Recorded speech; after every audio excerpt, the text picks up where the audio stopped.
Harriet Beecher Stowe, Uncle Tom's Cabin.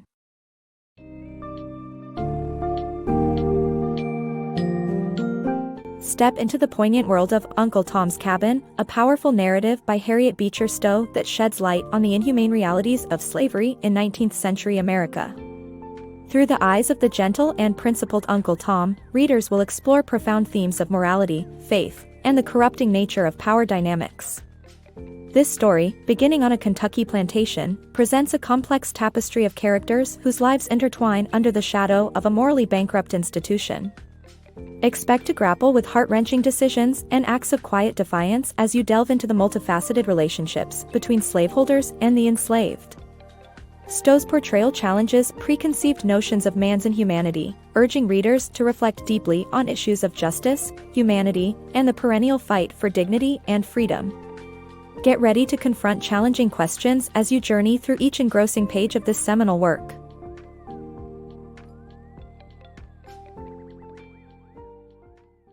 Shadows of a Sinful Trade. Picture a serene Kentucky farmhouse where Mr. Shelby, a gentle soul, entertains a guest over cigars and brandy. This guest, however, is Mr. Haley, a man whose presence Shelby tolerates out of necessity, not choice. Shelby faces a financial ruin, and his debts are now in Haley's unforgiving hands. Despite Shelby's genteel manner and Haley's coarse nature, both men are intertwined by their roles in the grim slave trade. Shelby's world is one of apparent benevolence, where enslaved people enjoy comforts, light work, and familial affection. The ties he and his wife feel toward them blur the harsh realities of ownership. Haley, on the other hand, sees enslaved people solely as property, devoid of sentiment but driven by profit. His approach isn't sadistic, just brutally transactional. Selling someone down the river for a profit isn't personal, it's business. Among Shelby's bondsmen is Tom, a paragon of loyalty and capability. Tom's reliability is proven through acts of trust such as handling significant sums of money for Shelby without a whisper of betrayal. Yet, despite his deep ties to the Shelby estate and its people, an impending transaction threatens to rip him from his family. Shelby's reluctance meets Haley's insistence, and Tom's fate hangs in the balance, an exchange reluctantly agreed upon to avoid financial despair. Before launching into the grim depths of this tale, the author carefully crafts Shelby as the first slaveholder we encounter. He is not painted as a villain but as a decent man compelled by dire circumstances to make morally questionable decisions. This initial portrayal is strategic. It serves to dismantle the romanticized defenses of slavery that portray it as a benevolent system led by wise patriarchs guiding their supposed childlike charges. Instead, Shelby's predicament illuminates a truth: no matter how well-intentioned a master might be, the system itself guarantees suffering. Despite being one of the more benevolent figures, Shelby's choices herald a future of unending toil for Tom and his family. This troubling scenario underscores the inherent evil in any form of slavery, illustrating how easily lives of relative peace can spiral into despair under the guise of legality and necessity. The narrative promises to unravel these justifications, emphasizing that even under the best circumstances, slavery remains a cruelty that crushes human spirit and dignity. Sacrifice and Stereotypes. Tom, a tall, strong man of advancing years, earns the respectful title of uncle in the southern community where he lives. His face radiates kindness and wisdom, underscoring his reputation as a hard worker who can tackle almost any task. Tom resides in a charming log cabin adorned with scarlet begonias and wild roses. Outside, a thriving garden brims with strawberries, squashes, and other produce, a testament to his consistent care. Inside, his wife Chloe, known for her unparalleled cooking skills in the county, maintains a pristine and orderly home, offering tantalizing dishes like cornbread and a rich pork knuckle stew. Evenings at Tom's home are filled with the warmth of family and faith. He often sits with a leather-bound Bible, reading aloud as young Master George had taught him. However, their tranquil life is shattered one evening when Eliza, Mrs. Shelby's maidservant, arrives with dreadful news. Overhearing a deal between Shelby and Haley, Eliza learns that Tom, alongside several others including her young son, is to be sold and taken away. Planning her escape to Canada with her son, Eliza urges Tom to flee as well. Chloe supports Eliza's plea, but Tom remains steadfast. He realizes that fleeing would backfire, prompting Haley to retaliate against the Shelby estate and seize every enslaved person out of spite. With resolve, Tom declines, wishing Eliza well before resuming his place by the fire, awaiting his fate. Tom's choice raises mixed reactions. Some view his passive stance as a lack of true heroism, perpetuating degrading stereotypes about black passivity. Indeed, the term Uncle Tom has since evolved into a derogatory label for subservience. Yet, Tom's decision is driven not by allegiance to his master, but by a profound faith and a desire to shield his loved ones from further harm. In a Christ-like manner, he opts to sacrifice his own freedom for their safety. Stowe's portrayal, though criticized for its biases and oversimplifications, reveals a deeper examination of sacrifice, agency, and the complexities of faith under oppression. Tears on the River. As Tom departs the Shelby estate aboard Haley's carriage, the sight of George running beside him with a promise to reunite offers a glimmer of hope. Soon, Tom finds himself aboard a paddle steamer headed down the Ohio River toward New Orleans. On board, those bound for sail are crammed below deck, while whites, including Haley, occupy the top cabins. A clergyman's sermon justifies this human trade, claiming divine sanction for slavery. According to him, African people are meant to serve, a twisted interpretation of Scripture that supports this inhumane practice. In contrast to the clergyman's convoluted rationalizations, Tom sits below, engulfed in thoughts of home. Illiterate in writing, he longs for his family and, in his solitude, clings to the solace of the Bible. He reads aloud, "Let not your heart be troubled," seeking comfort amid the growing distance from his loved ones. Meanwhile, Haley conducts business with the cold pragmatism typical of his kind. A farmer offers a tempting price for a young boy in Haley's custody, and before the steamer docks, Haley delivers the child, wrenching him from his sleeping mother's arms. The mother's devastation remains silent until that night, when a loud splash breaks the stillness of the river. Haley notes her drowning as a minor inconvenience in his ledger, revealing the callous indifference that characterizes his trade. These men, with an air of calculated pragmatism, believe such transactions fuel the nation's growth. They claim providence and economics justify their actions, viewing themselves as hard-nosed realists steering a prosperous society. Of course, Harriet Beecher Stowe presents a stark critique of these so-called civilized minds. The real truth, plainly visible, is the obscene cruelty of separating a child from their mother to be sold as mere property, a truth that only a simple, unlettered soul like Tom seems to grasp. He instinctively understands the profound evil at the heart of their actions, feeling rather than intellectualizing this raw injustice. Stowe reveals how a society, blinded by commerce and self-interest, fails to see and admit to the brutality that underpins its prosperity. Faith and Freedom's Peril.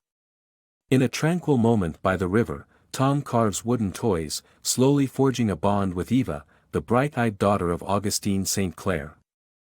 Augustine, a wealthy but sorrowful gentleman from New Orleans, carries the burden of lost love.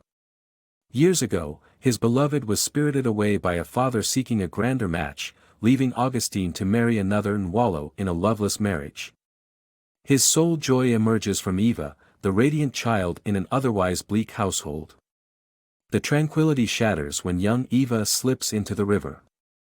Tom plunges into the water and rescues her, securing a place in Augustine's heart. Grateful and aware of Tom's valuable presence, Augustine brings Tom to New Orleans to be part of their lives, a sentiment his detached wife Marie opposes. Yet, in this new home, Tom's integrity and optimism make him indispensable. While Marie sees him as just another slave, an uncounted asset, Augustine acknowledges Tom's essential role, entrusting him with managing the estate. Time flows like the Mississippi River, bringing warmth and damp days with Eva now on the cusp of adolescence. Her playmates include Henrik, a cousin whose harsh treatment of a servant, Dodo, shocks Eva. Her pleas for compassion resonate, pressing Henrik to reluctantly promise kindness. This interaction underscores the contrast between societal norms and Eva's innate empathy. Then, tragedy strikes as Eva falls ill. As illness tightens its grip, she extracts a promise from her father to liberate his enslaved people. In fevered dreams, she speaks of love and peace, leaving Augustine with a resolve unfulfilled. A year later, a gory scuffle outside a cafe claims Augustine's life, interrupting the emancipation process he dreamt of. Legally powerless, his wife Marie chooses to liquidate their assets, including Tom and his fellow enslaved people, casting them back into the turbulent trading markets. As Tom faces the manacles once more, the story shifts to illustrate the moral decay of a society enmeshed in slavery. Augustine possesses traits of kindness, generosity, yet he stands alongside the likes of Haley, a shrewd profiteer. Both men, despite their differences, fuel a system that dehumanizes. This poignant narrative conveys the overarching truth that slavery tarnishes all who partake, regardless of individual virtues. The sins of slavery contaminate everyone, from benevolent masters to ruthless traders, each binding the chains tighter around souls like Tom's. Strength of the soul.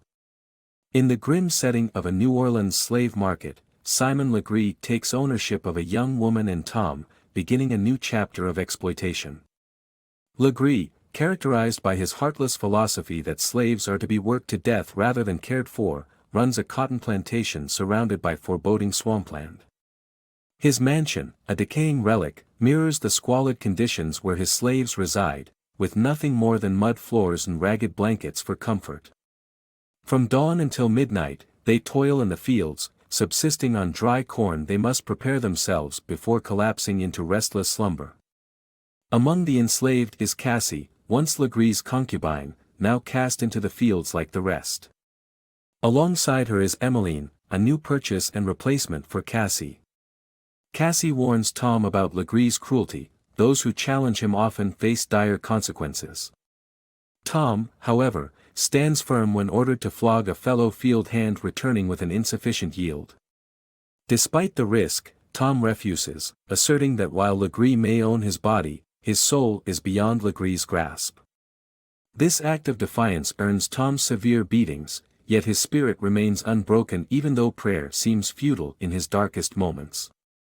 Hope rekindles for Tom through a vision of Christ, promising him solace and strength for one last courageous stand. Meanwhile, Cassie, desperate for retribution and freedom, drugs Legree's brandy but hesitates to fulfill her vengeful urge while he lies unconscious. Tom dissuades her from taking a path of violence, suggesting instead that she and Emmeline hide in the attic. Legree, assuming they've fled, sends out a search party. Upon their return, Cassie and Emmeline seize the opportunity to seek freedom in Canada. The discovery of their escape subjects Tom to torturous interrogations. Unyielding, he whispers, "I forgive you," to Legree. Abandoned to die in a squalid hut, Tom is discovered by George Shelby, who has relentlessly searched for him. As George offers the hope of returning to Kentucky, Tom reassures him, saying that a much brighter future awaits in death. He entrusts George with messages for his family, conveying his peaceful acceptance of fate. Back at the Shelby estate, George fulfills a promise made at Tom's deathbed, liberating the enslaved individuals he has inherited. He urges them to hold the memory of Tom sacred, a man who demonstrated fierce compassion and unwavering moral strength, refusing to allow evil to corrupt his soul. Critics may argue the essence of heroism in Tom's story, questioning his passive resistance. Yet, Tom embodies a profound lesson: facing malevolence with integrity, he chooses to preserve his soul, understanding that succumbing to violence would mean losing to the devilish temptations personified by Legree.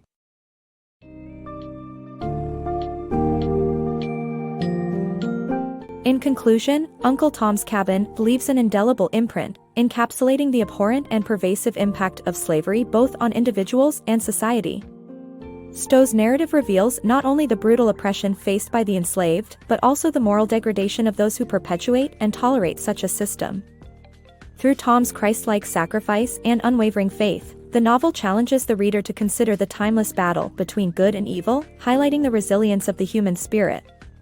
As the story draws to an end, Stowe doesn't just leave us with the tragic demise of Tom, she plants seeds of hope and transformation. By illustrating the potential for redemption and justice, the book calls on its audience to carry forward the message of empathy and equality. This heartfelt condemnation of slavery is not simply a historical artifact, but a reminder of the continuous struggle for human rights and the enduring power of courageous individuals to inspire change.